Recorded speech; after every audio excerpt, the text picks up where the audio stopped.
There's over 6 billion people on this planet with so many different genetic combinations that the most important thing you can develop is a self-awareness and an evaluation criteria of what works best for you. Welcome to the Full Fueled Podcast. Welcome to the Full Fueled Podcast. Welcome to the podcast. With your host, Matt Tack. With your host, Matt Tack. Your host, Matt Tack. Who are you? I'm Dr. Alfred Alessi. Dr. Alfred Alessi. Dr. Alfred Alessi. They know by now, bro. They know by now. I'm going to set what the new normal looks like in my life. You're not limited by your genetics. You have a superpower that is lifting people up. Dude, you look The only way we're going to get the word out is with you. Live full fueled. Live beyond limits, baby. Let's go. Welcome to the Full Fueled Podcast. I think this is episode number 55. And your host, Matt Tack. And Dr. Alfred Alessi. Go ahead with that. Man, awesome episode we got today. So, a little background about how we met our guest. I was at the gym, I was training, and I look over, and this guy's doing plyometric push-ups and landmine shoulder presses and just like more functional, but like kind of cooler, like exercises that, you know, most people in the traditional gym aren't doing. And then I look over and this guy seems like he's maybe in his older years. I was like, man, he's in great shape. I want to go talk to him. So we start chatting and then getting to know Steve a little bit. He gives me a little background about himself. He does some really cool stuff as far as endurance training and events and competition and stuff like that. So, man, Steve, it's great to have you on the show. We're really excited to kind of get to know you, let you kind of share some of your experience and knowledge and wisdom with our audience. I think people are going to find a lot of value in what you have. Great to see you, man. Thank you so much. It's a pleasure and an honor to be on here with you guys. Yes, sir. So, man, you've done so many different things. I mean, you've been kind of all over the place. So maybe let's start. Give us kind of a little background as to like how you got into the multi-sport kind of hybrid endurance world and where that originated from, man. Yeah. So I was very fortunate that I was in the Marine Corps for 28 years. And in that journey, it was a very physical organization and it was about work capacity. And I fell in love with the idea of work capacity. And, you know, inside the Marine Corps, you were required to have a high level of physical capability. You had to have high skills in the physical domain. And, you know, being able to go through that particular part of my career, I went from basically an apprentice to a journeyman to a master to like the last 10 years, I really had it dialed in and understanding how this all comes together. But to wrap it up into one central theme of that experience it was about the accumulation of the greatest amount of strength, power, and stamina that I could possibly get. And then I realized that, hey, I just love being a Marine. I just love going out there every single day and doing this. And, you know, I have a partner who is a Marine. We met about 26 years ago, and we didn't get enough in the Marine Corps. So we started doing what we call civilian expeditions. We just started going off climbing mountains, doing big races, and just loving the fact of it. Every single event became a lab that we would learn more about ourselves. We'd learn more about our team. We'd learn more about training. And we were able to, you know, bring that back into the Marine Corps. So it was this great cross-pollination of two different modalities of being able to bring those two things together. When I retired about 12 years ago, I made a commitment that, hey, I am not giving this up. This is so important in my life that, you know, being able to wake up every morning and being excited to do whatever events on the schedule for that day is absolutely an essential part of who I am. And that led to having to scope down, like the Marine Corps is not paying my bills anymore in regards to, you know, sending me around the world to do these great adventures. So I kind of brought it together into I wanted to become a high performance multi-sport athlete. And I wanted to do it on my own terms. I wanted to take what I had learned, which was to get into unfamiliar terrain, to get into new situations that require new skills and bring it all together. And I really, really focused on mountain athletics and ocean athletics. And mountain athletics is basically being able to run in the mountains, be able to trek in the mountains, be able to mountain bike, be able to climb, be able to ski, being able to do those things for long, extended periods of time. And then the ocean athlete was, hey, I want to be able to get out on the water. I'm a Marine. I lived on the water for so long, and I've enjoyed that aspect of it. want to be able to swim, want to be able to paddle, want to be able to get on the board and just go. So I've been kind of pulling that together into multi-day types of events and being able to do the things I love around the globe and having fun doing it and learning in the process. And it sounds absolutely epic too. The one you were telling me about when we first met, it was Iceland, right? The coast to coast. Yeah. 280 miles or something. What was that? 280 miles. And this was you start at the north part of Iceland, and it was a stage race where you basically start out and it's got different stages. It's 280 miles cumulative, and it's mountain bike, it was paddling, and it was run and trek. So it was really, really rugged terrain, which me and my partner love. We love getting into unfamiliar terrain, unfamiliar weather, because, that's where, the growth is. That's where, that's where the magic occurs. So being able to, fly in from Tampa, Florida and getting into Iceland was a pretty epic event. That's awesome, man. Yeah, that sounded really cool, man. When you were telling me about that, I was like, dang, like I've never pushed my body to that kind of high level before. Maybe I'll get out there with you. The one thing that I think about, like, as you even say, 280 miles, obviously you're taking different terrain, but like, then how do you evaluate in terms of mental preparation as you're in, so intra-activity, but then even like pre, right? You're kind of mentally preparing. What does that look like in the pre and intra as you're developing kind of like that mental preparedness to get through some of these obstacles? Yeah, that's I love every part of it. So, there's people that just want to show up for the events and they want that feeling at the end. But, the Marine Corps taught me the love of the game. Everything from the first step you take all the way to the end step that you take. And me and my partner, we love every single aspect of it. So we're big programmers of trying to figure out how to prepare ourselves, not just physically, but emotionally and spiritually, to show up and be prepared for that particular event. And I think we like the ability to put a program together to get ready for something like that, as much as we like actually doing the event. But as far as the physicality, if you look at it, I'm coming from Tampa, Florida. I'm going to not only cold weather, hyperthermia weather, and I'm also going into altitude. I'm going into hills, and I'm going into really, really rough terrain. Totally different than, what you have in Tampa, Florida.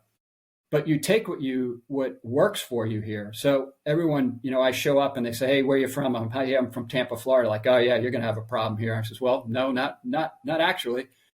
Because, if I'm working out and, you have clients and stuff like that, if I'm working out in Tampa, Florida, and I'm putting a 3-hour session in, a combination of weightlifting, jump on the bike and do a run, and I start, and it's about 90 to 100 degrees and it's high humidity, what is that doing? That's really putting a tax on my body, and I'm loading my body up. So when I show up at like a cold weather place, I'm not spending 33% of my energy getting, trying to cool my body.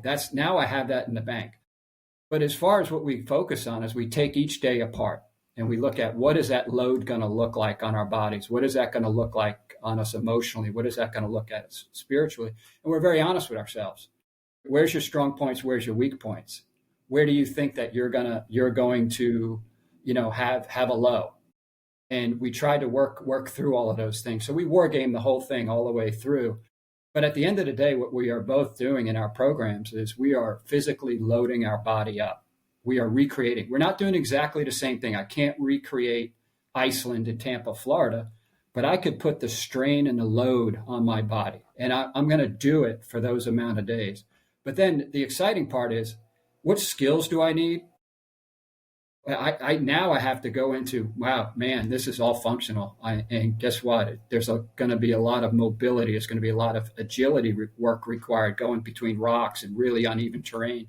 So now I have to figure out, how do I do that? So now in my program, I got to figure out, hey, this exercise here I'm doing today has a reason. It has a reason because it adds up to something I'm trying to achieve.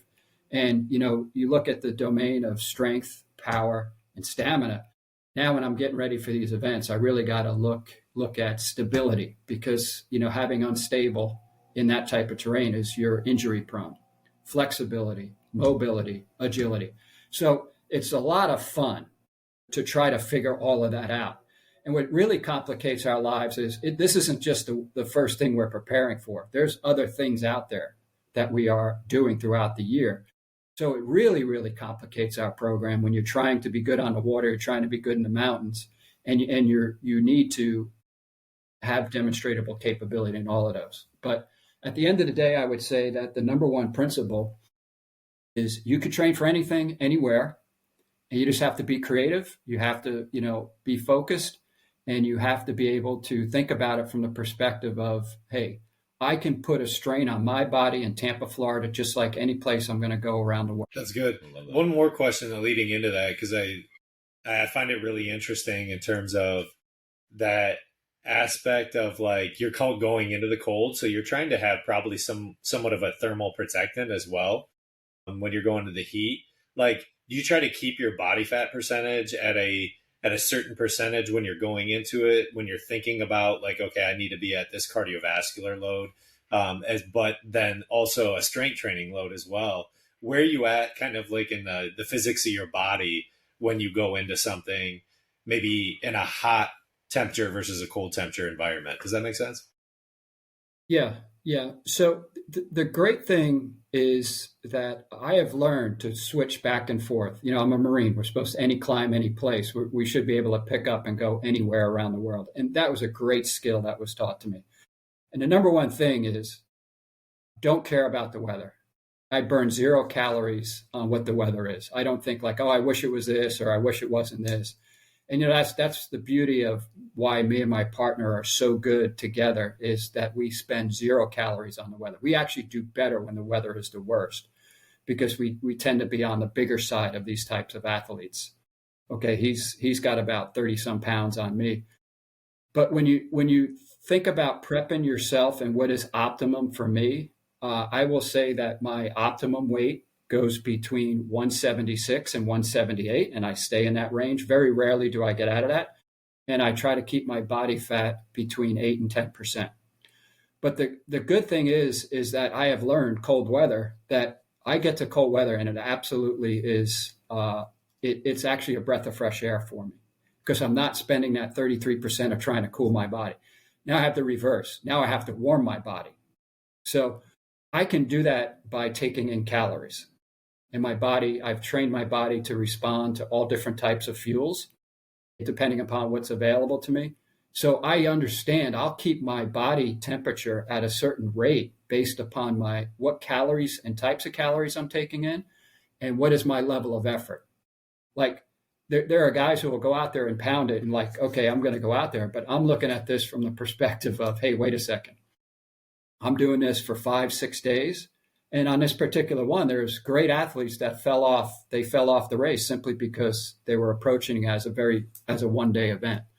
So being able to use calories to keep my body temperature and using movement, I've trained my body to be able to stay at a certain temperature range. Now, on the outside, it sucks. Trust me. When you got wind and rain and snow and sleet coming at you, But the great thing is your body after so many years. I'm 40 years at this. I know exactly what my body temperature is, and my partner knows exactly what his body, and we know exactly what we need to do if we're running into problems. And I have to tell you, Iceland, we were on every single day. We were on the tightrope of going hyperthermic, but we knew where that line was, and we knew how not to cross that line. And that was done with the calories and the type of movement that we were doing. Okay, there's so much I want to unpack here. The first thing was you said the word program, which we harp on this all the time. Like if you don't have a plan, right, going into any kind of training, even if you're just a general population person and you're trying to achieve some kind of weight loss or muscle goal, you need a program, or else you're winging it and it's not effective. So what is that? I'm curious, man. What does the program look like? Maybe a little bit more on the specifics. Because obviously we met in the gym. You were functionally strength training that day. Like what does like a week look like? What are you doing? Strength, endurance, movement? Like how do you break it up? Yeah, so it depends on where I'm at in the prep phase. Like this last weekend, I was in the Ocala National Forest, and I was scouting out a potential, putting some friends together. I was just running through a potential heavy off-road half Ironman, right? It was going to be a trail run, going to be a paddle, and it was going to be a bike. Everything went well. The trail run went well. The paddle went well, but I didn't account for the blowdowns and the stuff like that. So I didn't get the full length based upon some trails being closed. So I ended up doing about 50, 60 miles of that. But the programming, like this week, if I just give you an example, I go on a 6-day cycle, and I'm kind of in a slow build-up phase because I got a lot of things out there that are coming up. So there's a minimum in my book always of there will be no less than 3 strength power sessions a week. And those are long sessions because that's where my gains are made on the being able to get my body accustomed to heavy loads. So, the thing that most endurance athletes don't realize is that when the strength and the power is transferable to the stamina piece. I'm also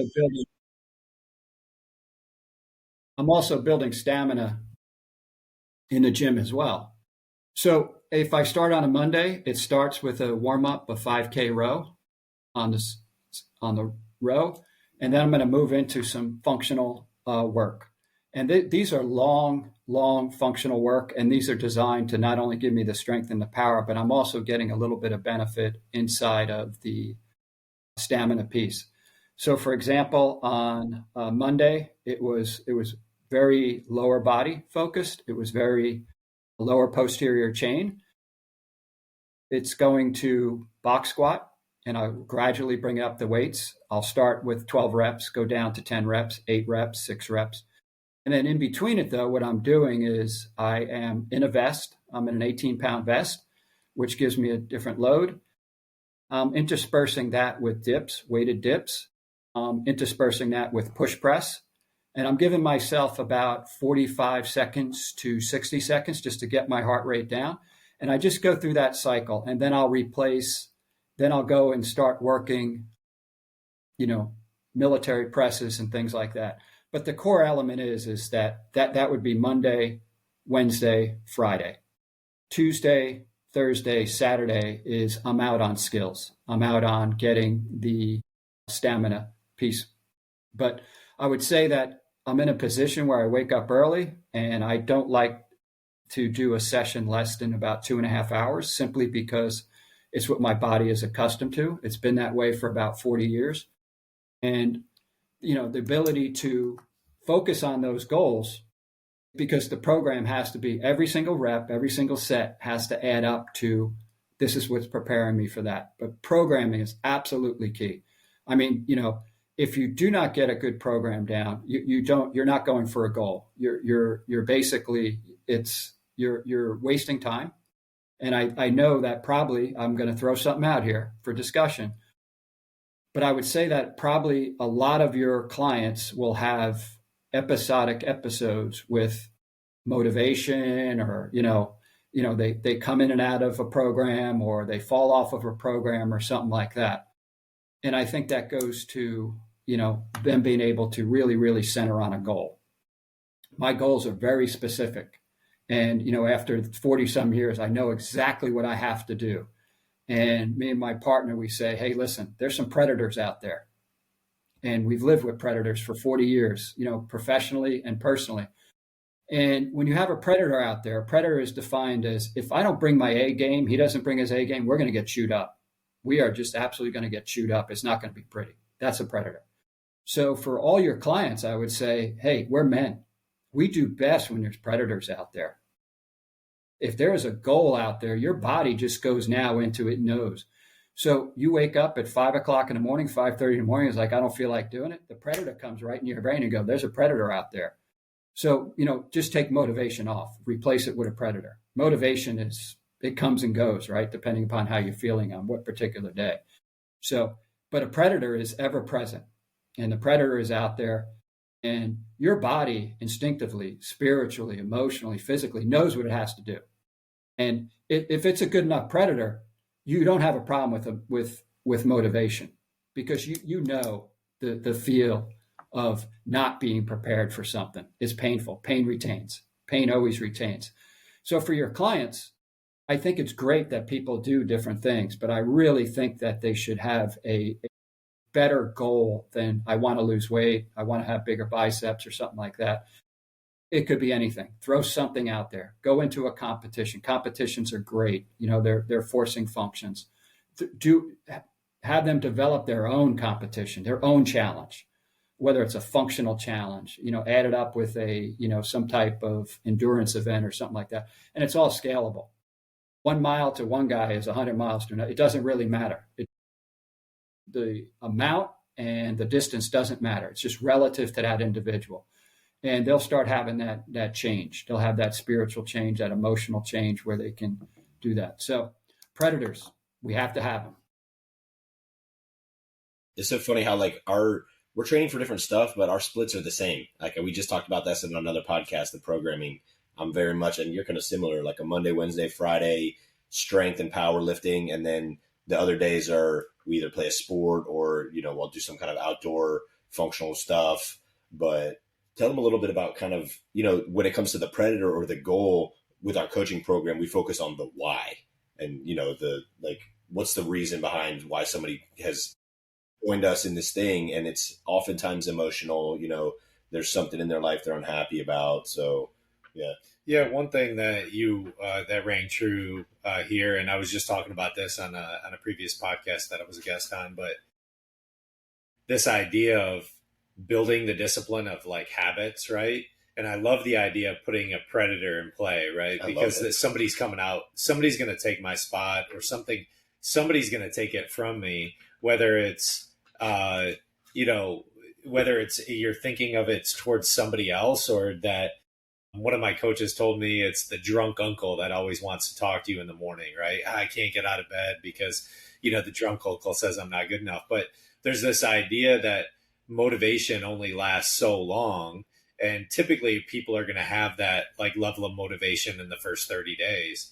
But what I always try to do is really guide them through that there's 3 different stages as to what you're talking about. There's the grind phase. And if you can get through the grind phase, then you're going to see growth on the other side. And then typically that growth phase, if you really can invest into that, you'll see gold. And so I give them these 3 stages, but it only comes with the act of discipline, right? And that predator mindset is that somebody's coming to take it, but I have to get through that, right? I have to get through the level of boredom. And that's what we see in a lot of guys today that maybe were competitive back in their early 20s, maybe even mid 20s, but then they lost this competition side of them. They don't want to compete anymore. And so then things get bored and really stale really, really quick. I guess a question back to you then is and it probably falls directly in line with that predator mindset, but how have you been able, 30s, 40s, and now, what are you, late 40s, early 50s? No, I am 61. Oh, gosh. Way off right? here. Yeah. Way off here. But I think I the same thing. You just now became my favorite podcast. Thank you. So this idea now of maintaining that level of competition. So maybe speak into that. I know it probably falls in line with that predator mindset, right? Some of these take it, but why do you think some guys lose that that level of competition with, number one, kind of the standard of their health, and then maybe even, a lot of big guys just want to go after that driver of money, right? I need to accumulate more. But you've kind of taken both sides of that, which has been awesome. Yeah. I have to relearn this lesson every single time. And it's what I call, you don't lose anything, you give it away or you sell it. And you just alluded to that, where you trade it for something else. And when I was in my early 50s, I went out to the National Outdoor Leadership School, and I thought I was mentally, physically, spiritually prepared for it, skills wise, physical conditioning, And we did a climb of this mountain, and I was a lead climber, and I was very proud. I was older by at least about 17, 18 years of everybody, and I felt really, really good about it. I was lead climbing the whole day, breaking trail, figuring out routes, and I felt really, really good.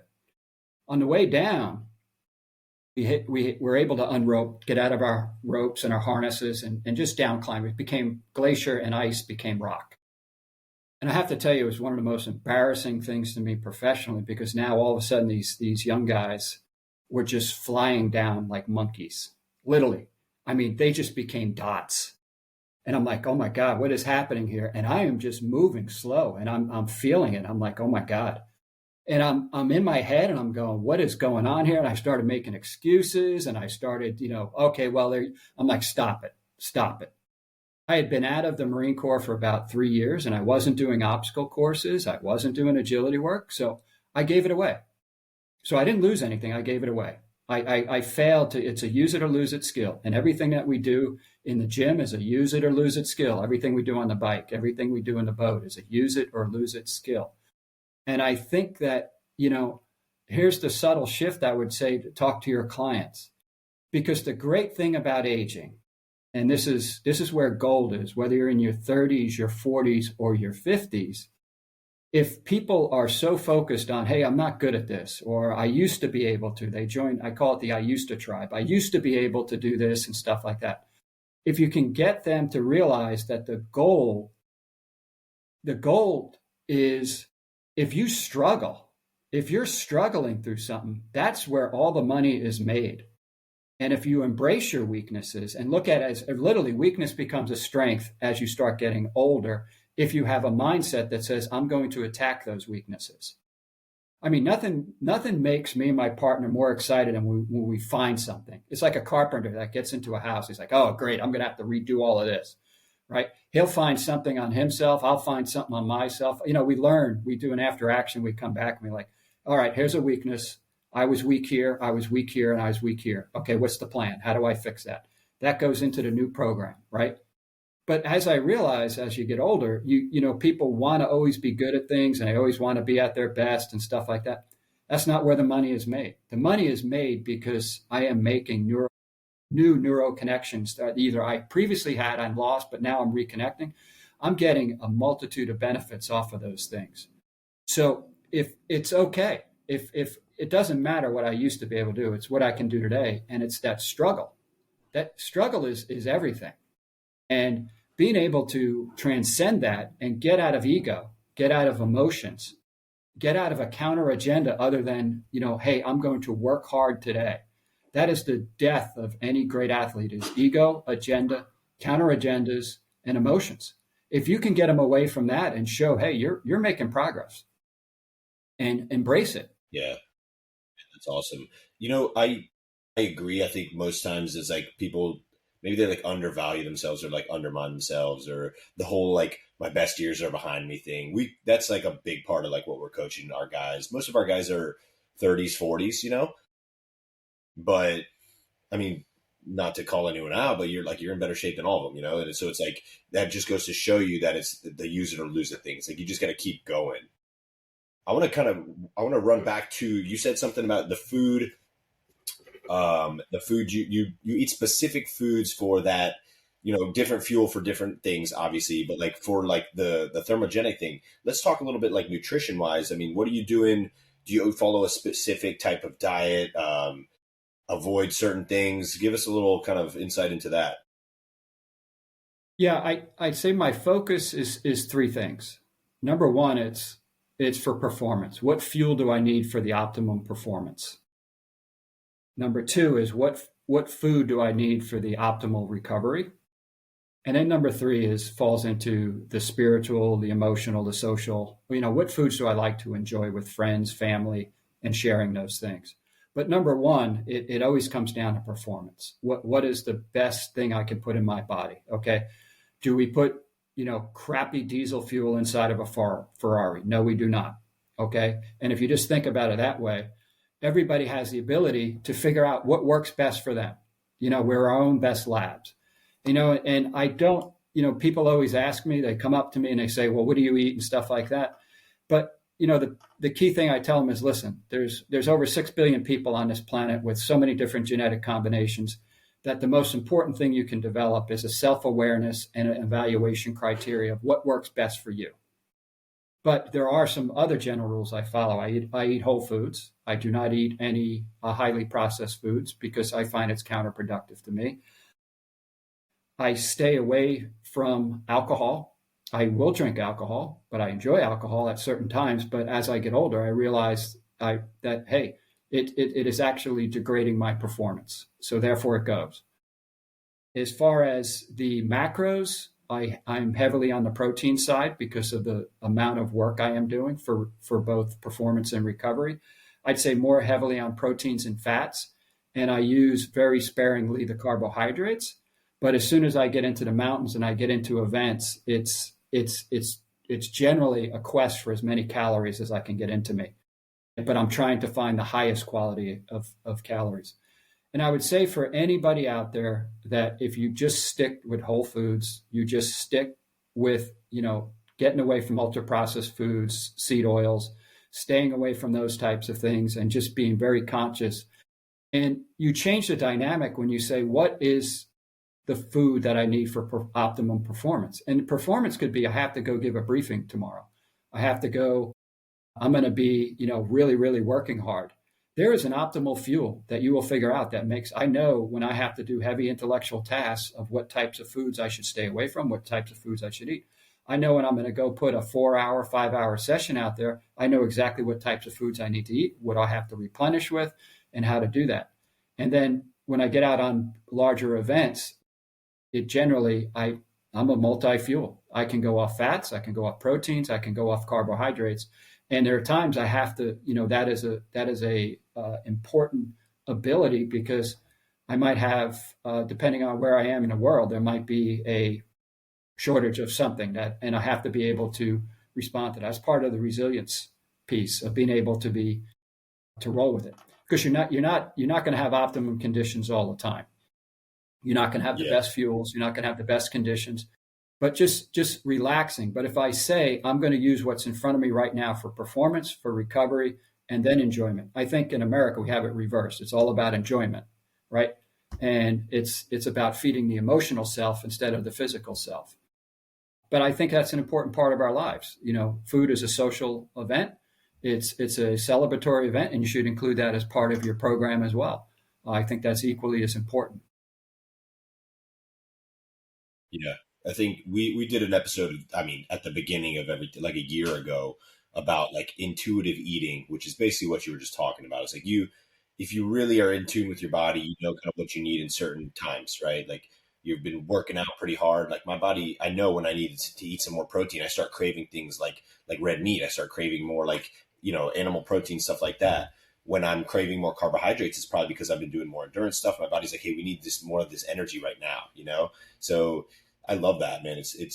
That's what most people are just not in tune. It's like they're just shoveling some food in their mouth real quick on lunch so they can get back to their work, or at dinner, they're looking at the TV, eating. We're not present with our food. And so then the relationship between the food and our body is going to be diminished too. Yeah.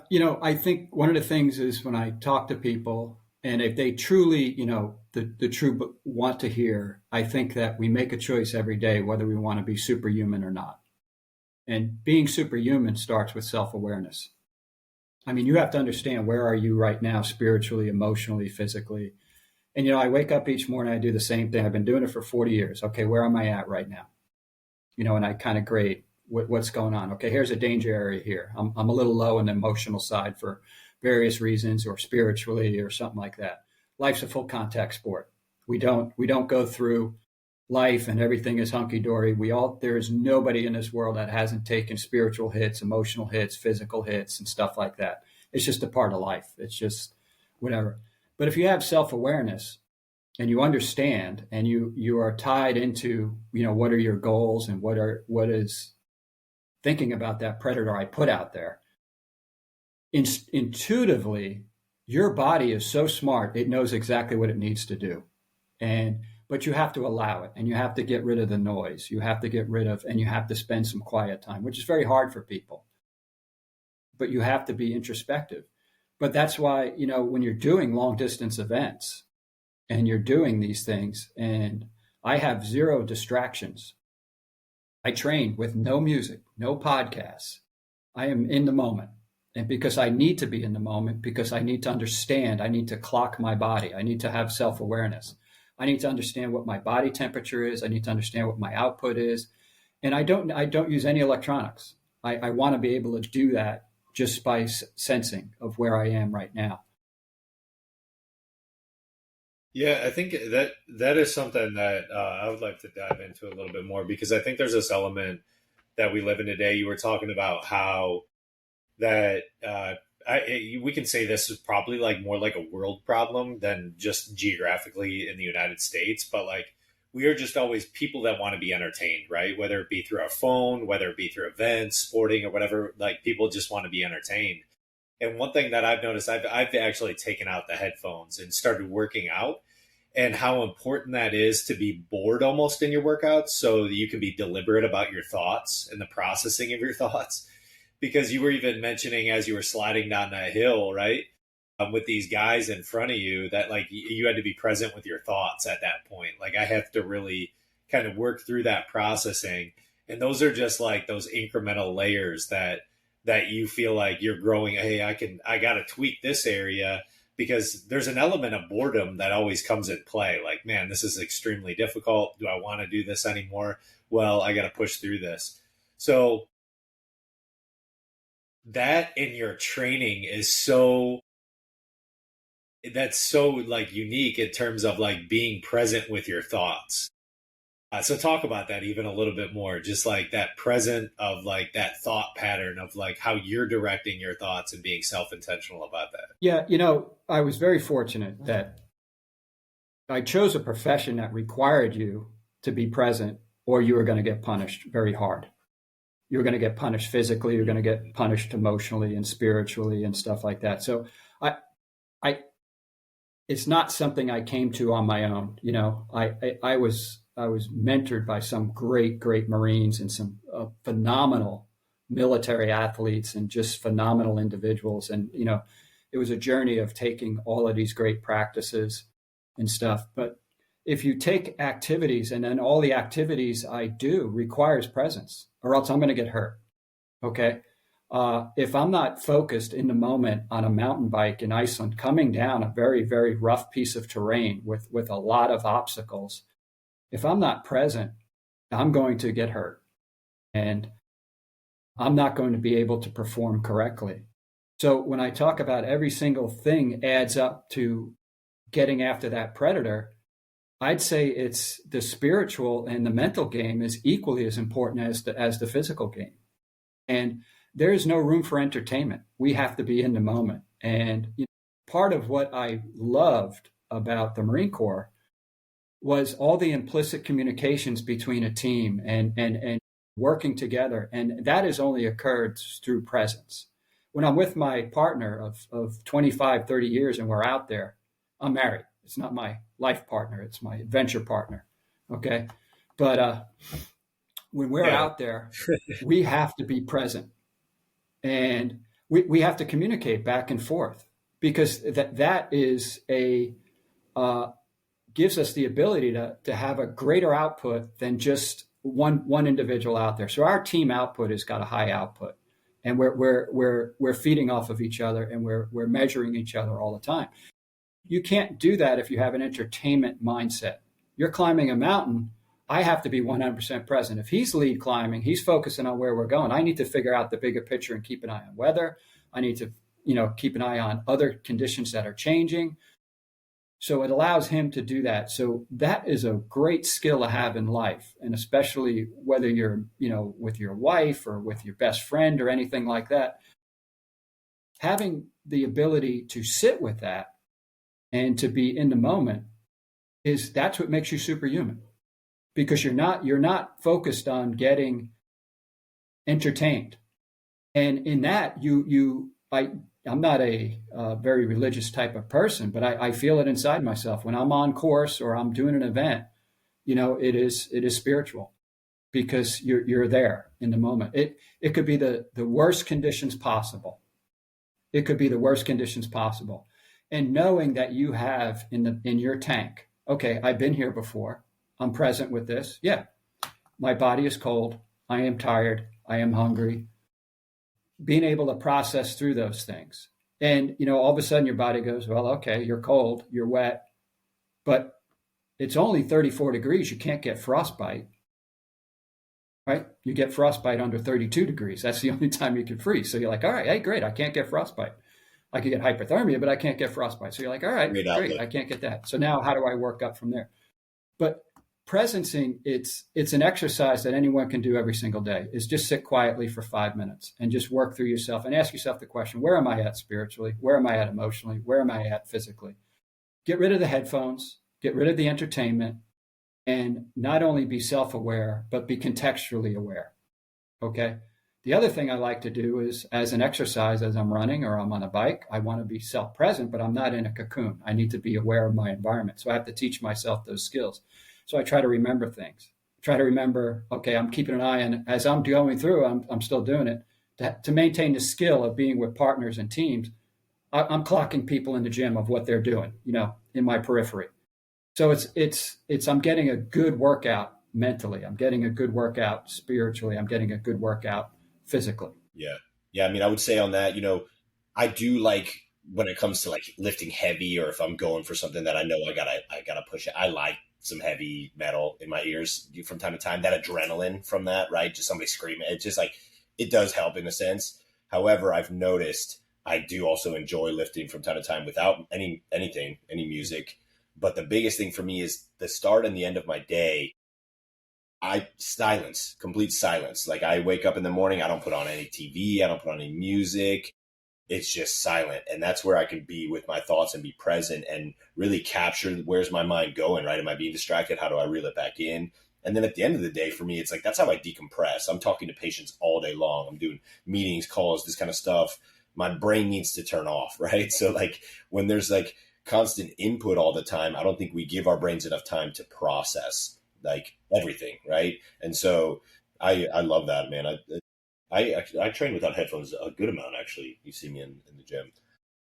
I got a question though, because I took an evaluation. I recently went up to New York and I visited West Point, and so I saw a bunch of cadets, and obviously there was young cadets.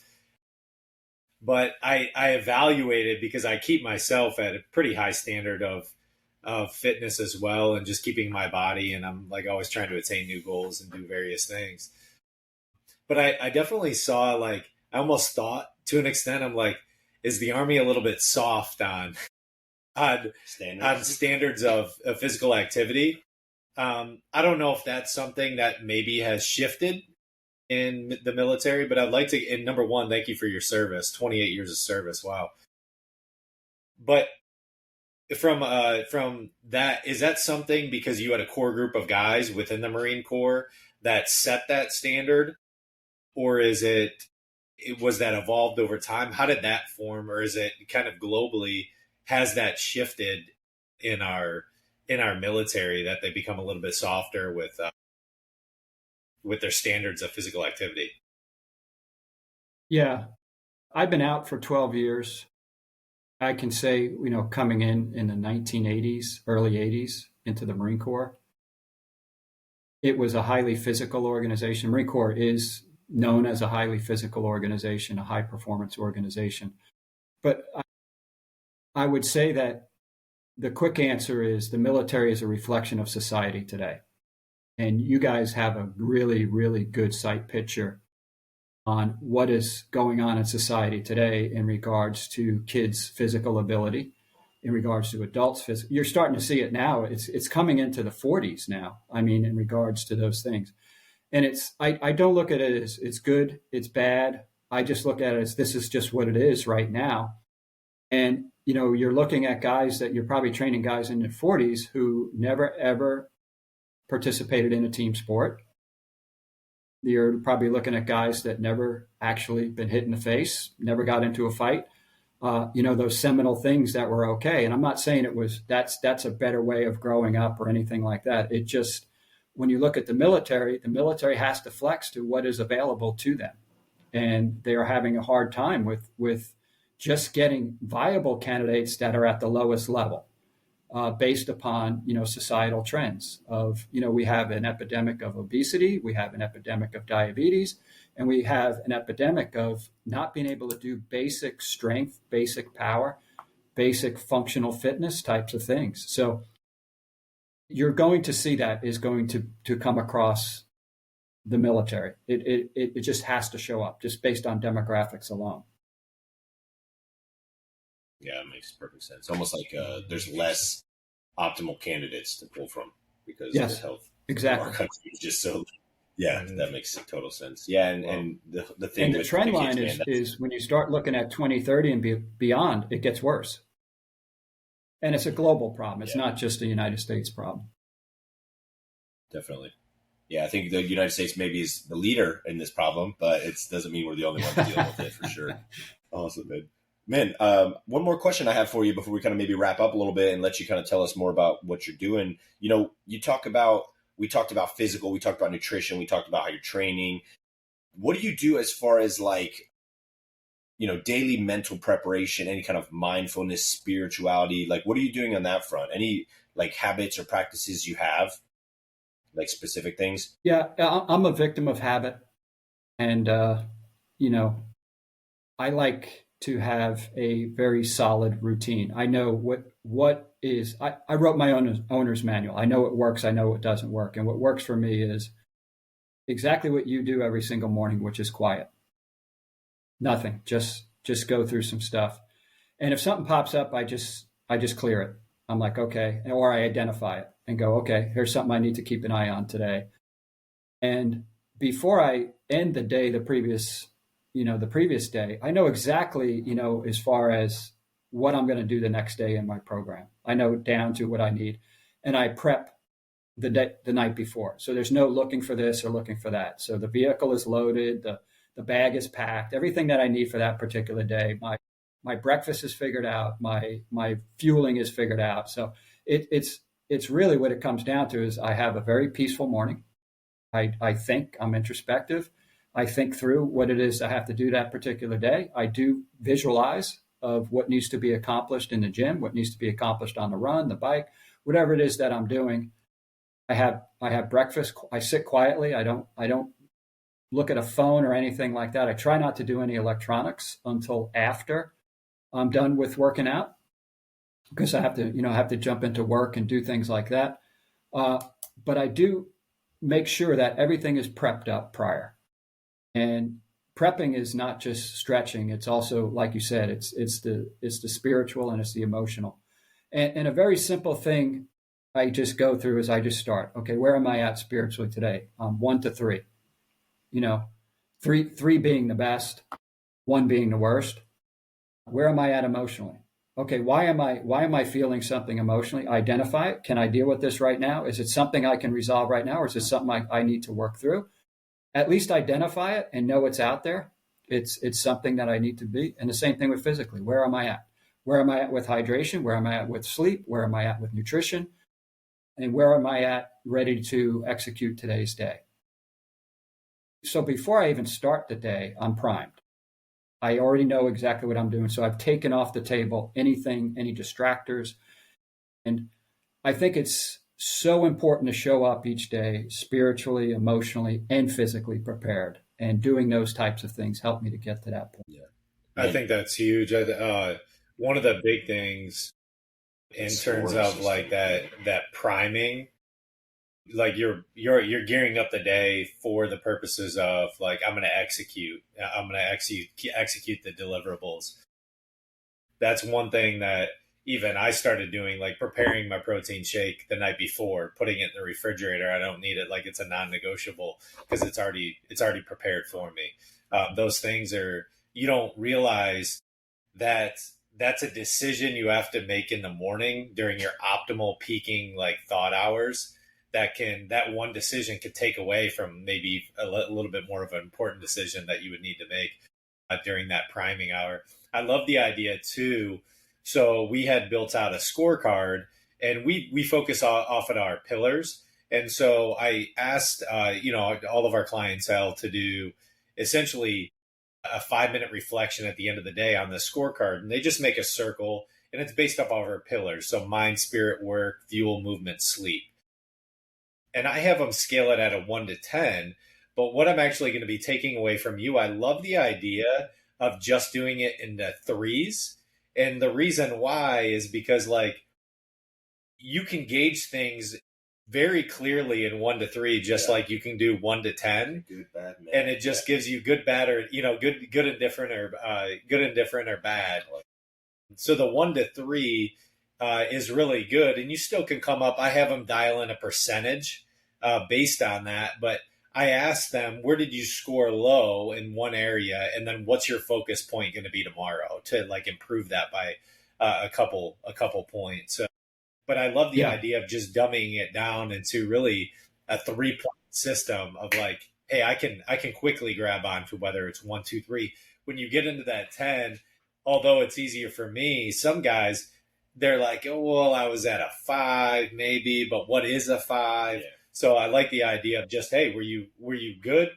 Were you okay? Or were you bad? Yeah. And what helps too is to help reinforce it is if you're doing workouts with people and you're doing it in a group environment, is to, team people up. Because me and my partner, we do it each morning.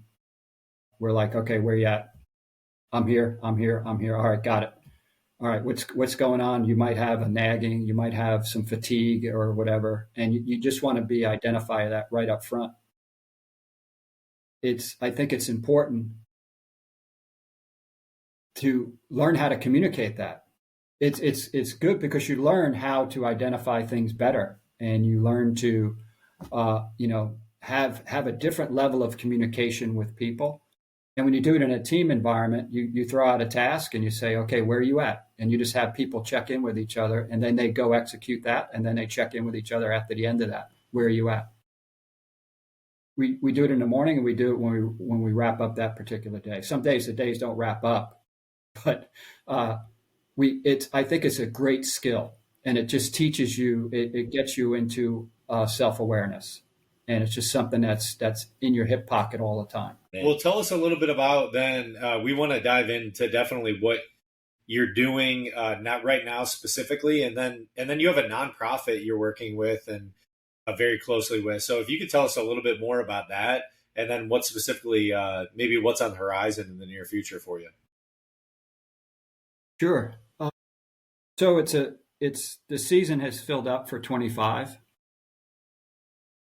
And well, first of all, I have to close out 24. I have a few events coming up. I'm going down to Key West to do a half Ironman myself, self-directed. I'm just testing out some principles. And I'm going to do what's called an Australian level try, which is open water swimming for about 2 miles. It's going to be a prone paddleboard for 2 miles. And it's going to be a 8-mile surf ski. And it's going to go around the island of Key West for a total of 12 miles.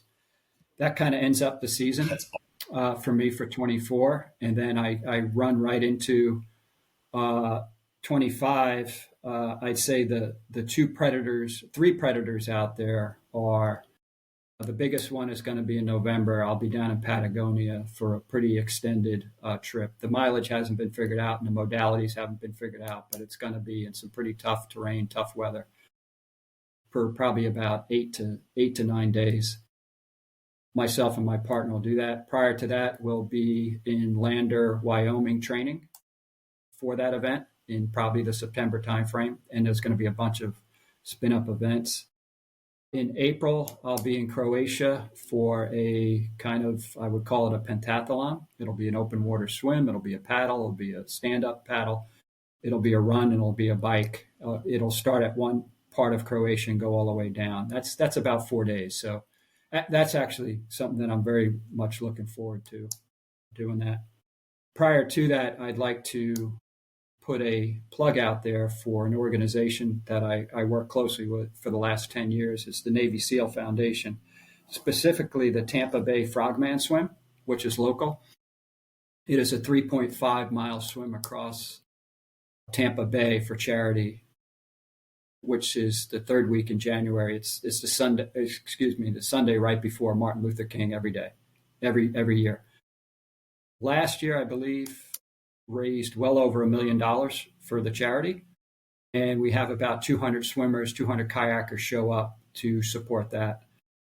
It is something I've contributed to because it's in my community. It's kind of my tribe I've been associated with for many, many years. And it is probably an epic event, physically. I'm the safety director for it. So I generally do the course a few days prior to check it out, but then I'm on water as the safety director. But I have to tell you, what a great energy. If you want to talk about, we all work out for reasons, but sometimes it's great just to get into a big event of like-minded people and see exactly what occurs on that. Also, probably the world's best after party ever. Epic. Goes on forever. So it's not just here's your crappy sandwich and whatever. It's really a world-class event. So if you could, in the show notes, if you could put the Tampa Bay Frogman Swim and the Navy SEAL Foundation, if anybody wants to be part of it. And you can track what I do on Instagram at Steve_Corchran, STEVE_Corchran, CORCORCORAN. And I generally post some of the stuff, probably about half of the stuff I do. And if you're interested in following me on that, or if you want to reach out and get ideas, I am passionate about getting a community of interest together of people that are just doing things their own way. And I like to learn from other people. I like to share. So that's how you can get a hold of me on that. Awesome, man. Man, this was awesome. This was so great to do it. Maybe, we'll probably have to do another one too, to get a little bit more after you've done some of these things too, get you back on and hear how they went. Sure. Man, you're super inspirational to me as a young man, and you've kind of paved the way, and really just like the fact that you're just doing it. And I think a lot of people need to level up what they can do. They can do it, right? It's just a matter of holding themselves to that higher standard. So we thank you so much for coming on the show, man. And we'll definitely be in touch and have you back on here in the near future. Thank you so much. It was fun chatting with you guys. And I wrote down a few notes from you guys. So this was a great exchange. I really appreciate the opportunity to share ideas and to talk about things that we're all passionate about. We appreciate your example. And as always, we like ending it with live full fuel, baby. Live beyond limits. Let's go. All right. Thank you, guys. As always, we want to give a shout out to our sponsors, Nutrition Solutions. Head on over there, get high protein meals at your doorstep every week. With Full Field 15, you can get 15% discount code. Spread Farms, you can go over there right now, get beef delivered to your doorstep on ice. Phenomenal beef, and better than anything you're going to get at the grocery store. Get a 25% discount on your first order. That's promo codes right directly on their website, so you can head on over there. And then, as always, our lead sponsor, Alessi Functional Health. It's in Tampa Bay. If you're in Tampa Bay and you want to get to a pain-free future and you want to live your most optimal life, head on over. We'll take care of you. Dr. Alessi and Dr. Rennie Noel are the best in the game. Welcome to the Full Field Podcast. I'm going to set what the new normal looks like in my life. You're not limited by your genetics. You have a superpower that is lifting people up. So unfortunately, most businesses aren't going to use the highest quality ingredients. What's your approach? He's jacked. I know he's jacked. That's why I'm asking him. I don't think he lifts. Yeah. Consistency in everything that we do that really compounds. Only way we're going to get the word out is with you. Live full fueled, live beyond limits, baby.